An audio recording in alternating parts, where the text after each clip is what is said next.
For the first time playing as a freshman, I thought he did pretty good. I did some things that he continued to work on, things he hadn't seen because he hadn't played a lot of football. But I like where he's at right now. He's got a chance. Of course, Nick Bosa, how did he play? I mean, a sack, 4 tackles, he was in on. What's Very just your poised, assessment? very poised. I was really, not surprised, but we have talked about it. The thing we talked about him not going to the game, try to chase anything, not chase a sack, tackle. Just go in a game and play fast. And when you do that, great things will happen for it. And I think he bought into that, and so really, really impressed how he played for 22 plays, and now they're continuing to grow him as a player. What have you seen from Malik? I mean, you saw him in preseason camp for a little bit, but he's been coming along. What have you seen from him that tells you he's ready? Not necessarily he's ready. It's just we've got to get him reps now. Okay. We've got to get him reps. He's very athletic. He's very twitchy. He's strong. He can play football. He's just getting some reps in him right now. So is it how he responds to those reps which will determine if he plays this week? Or? That's correct. It'll determine how we go into the week and whether we're going to use him or not. So it really is about practice time. You said Nick played 22 plays. Is that kind of what you had in mind and is like kind of the plan going forward? Or does it Yeah, kind I of think depend on 22 how to he feels? 25 plays is where I want to be at right now. I don't want to give him 30, 40 plays too early for that. As we get into the conference, start moving forward, we'll increase those numbers. So we're still kind of watching him right now to make sure he's totally recovering and no setbacks. And I want to be successful too. So I want to feel good about playing as a true freshman. So that's the reason why we're trying to watch his numbers. He's got a lot on his plate between the, recovering from his knee and I'm sorry. his brother. Nick's got a lot on his plate a little bit with the knee and, his brother and what people think. I mean, to see him come out and get a sack in his first game, I don't know if that was a surprise for you, but just to see that he's acclimating well and actually doing all the things. I'll be honest with you, I don't think he's worried about his brother. I don't think he's worried about what people are saying. I think he wants to be a really good football player. In our conversation, that's what we talked about. How can I be a good football player? And that's all he wants to be. And so I don't think he's chasing anything or worry about the pressure. He just wants to play football.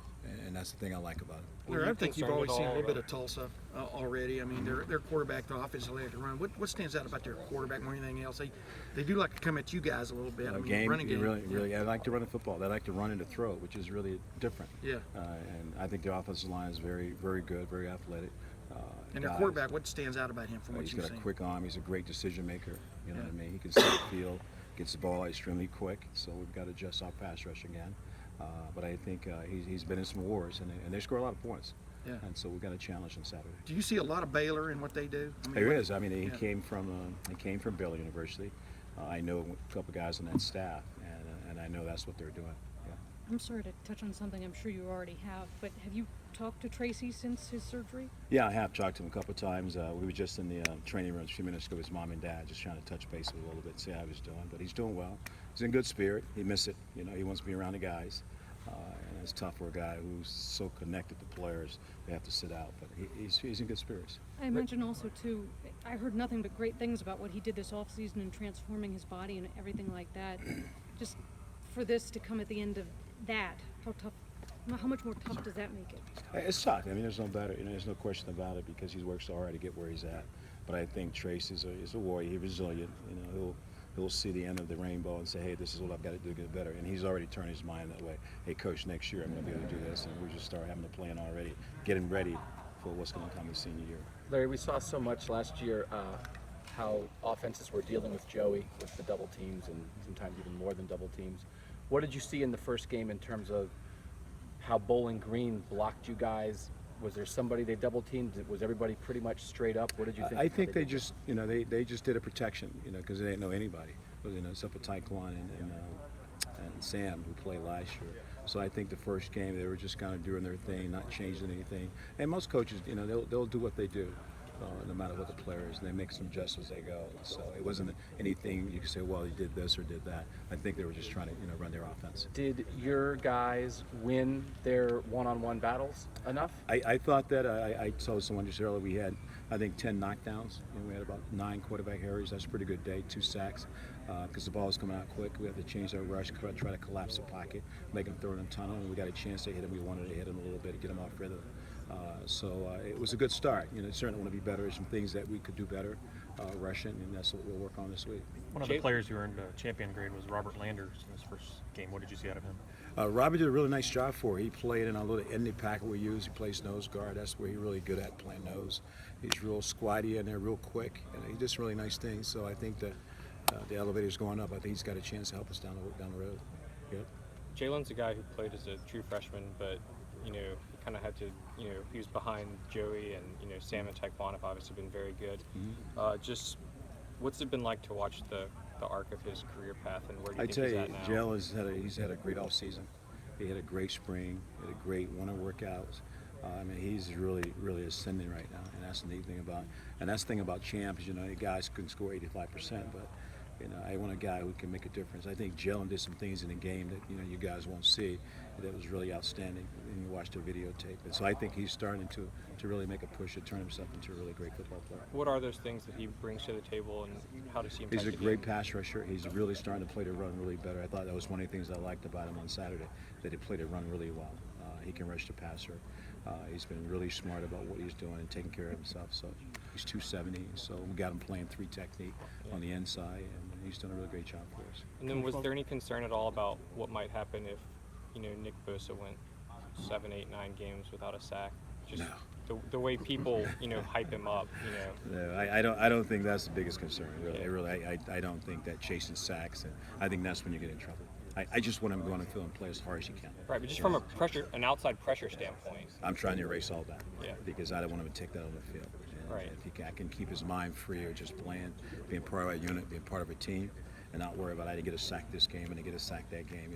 He's just a freshman. How do you do that? How do you take the pressure off him? Well, you just kind of tell him what's the expectations. What's the expectation for the game? What I look for, what you have to do. And he's really bright. He understands. He gets it. And he's bought into everything we're doing. And so that's the thing about Nick is really neat. He seems knows focused. exactly where he is. He seems focused. He almost forgot to do the shrug. He did. missed, Somebody people were remind like, him. he didn't do the shrug, and then he finally did it, of course. Yeah, edited it. I see. We thought we were going to do that. He's like, for the last minute, coach, I just forgot. So it's kind of neat. But he's really neat. He's totally different in how he approaches things. So he's really been neat to be around and then growing. And he's really quiet, great learner. And like Joey, he wants to play football. He wants to be a great player. And so what he does is really he listens. And he's very coachable. Very coachable. Coach, what was your overall takeaway from the pass rush, and what are you going to address moving forward? I think we have to use our hands more. I'm a big hands and feet and hip guys, and then I said some of the guys got to use our hands. I thought we did at times, but I thought we could do it more. Our pass rush is related to how fast they get the ball out. We can make them hold the ball, and our secondary did a great job. Then we got a chance to hit them, at least get to the quarterback. And if he's coming out really fast, we just got to change our rush, collapse the pockets, try to get our hands up, and try to knock the ball down. It seems like Tracy's somewhat of an under-the-radar guy, at least in the view of how much Ohio State fans know about him. So what is it about him that caused the reactions where you've got people crying in the locker room, and there were players after the game saying like he's the heart of the defensive line? Because he care about people, and he's giving. He'll give his heart to anybody, without asking. And I think that's what makes him really special. It really does. And he'll go out of his way for anybody, young players coming in the game. And that's the thing about Trace that I really like. From the day I met him, you knew they had a big heart. And I think that's come from his mom and dad. A very large family, but he's a baby. He's got a lot of support system behind him. But he's a special guy. He really is. Because He really 10 guys went out on the field, looking at like 10 or 12 guys. I mean, it's is that, amazing, right? Yeah. is that just like you kind of expected that kind of reaction? I think our players love Tracy. I said it with a full heart. They love our. My room is really close, and those guys love him. And even down to the young player, he speaks and everybody listen. When it's time to get after him, everybody go hard. He's the guy talking. They're listening. And when you lose that kind of voice, on the field, and I have that presence on the field, and he's a great example of how you're supposed to work too. So our young players watch Tracy, and always in the meetings say, just watch Tracy, watch how he practice, watch how he pro practice. That's how he's supposed to do it. And those guys are starting to emulate that now, which has been great for Draymond Jones' growth because you get to see it in front of him. That's a neat thing about where Tracy was. Can you break down what happened on that play that he got hurt? Because I taped it, but he was kind of to the side. Did he kind of jump up and the lineman pushed him and he fell I think awkwardly? that's what happened. He kind of was jumped up and it came back down. The guy pushed him in the chest and just came down wrong. Yeah, just came down wrong. Do you have an idea how you're going to keep Tracy involved the rest of the season? I like to. I really, once he's able to walk and get on his feet and stand a little bit, we're going to turn him into a coach. He can coach the young guys who run the sideline, keep him involved. And, I haven't talked to Coach Myers about this. I hope we can take him to some away games also as we go forward. But he wants to be around the player. That's the thing he texted me today. He's the guy, I missed the guys, Coach. I missed the guys. Here he is laying on the table. He says, I missed the guys. And that's the kind of guy he is. I'm really fortunate and blessed to have the opportunity to coach a guy like Tracy. I can tell you that right now. Larry, Last question. I know you said that Bowling Green was getting the ball out quickly, and that negates the pass rush a little bit. Does Tulsa also do that, or do they want to take more shots and I guess They'll take some shots downfield, but they get the ball up fast and they go at a very fast pace, and their tempo is really faster than they've probably faced, and so it'll be interesting. The key here, can we get substitutes on the field? You know, that would be the key for us. Can we get fresh guys on the field because they go so fast? But this quarterback is really good. I mean, he's really accurate and a very persistent way he does. Yeah. Coach, thank you very Thanks, much. Coach. Thanks, Larry.